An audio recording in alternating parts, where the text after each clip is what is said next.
Manchester City waliwasiliana na kempu ya Enzo Fernandez kuzungumza nao kuhusiana na uwezekano wa Enzo kujiunga na Man City. Sasa kempu ya Enzo wala haina shida, muda wowote wanaweza akajiunga na Manchester City, lakini shida ipo kwa Chelsea, kwa sababu Chelsea wao bei wanazozipanga ni kubwa sana. Sasa Chelsea wao wametaka paundi milioni 120 ili kusudi ule usajili kukamilika. Binafsi natamani aendelee kusalia hapo hapo Chelsea, kwa sababu kama akija Manchester City kuna kipaji ambacho hatutokifaidi.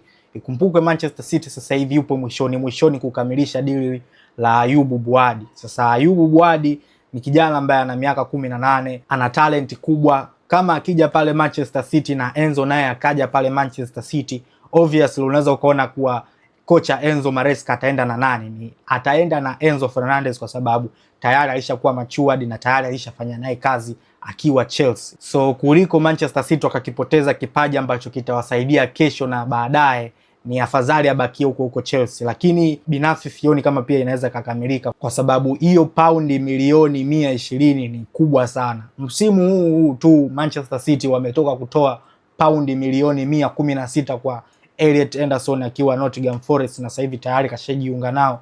Sasa sioni sehemu yoyote ambayo Manchester City atakubali kutoa tena paundi milioni 120 kwa ajili ya Enzo Fernandez. Inawezekana Enzo mwenyewe akawa anatamani kutafuta changamoto nje ya Chelsea, lakini jinsi Chelsea wanavyozipanga zile bei zake bro, yani ukiambiwa yule anayepanga ni tapeli, basi ujue ni tapeli kweli, kwa sababu hizi bei wanavyozipanga ni kubwa mno. Tusubiri na kuona hili dili litakamilikaje ama litaishaje, lakini sioni anytime soon Manchester City kutoa hiyo paundi milioni 120 kwa Chelsea.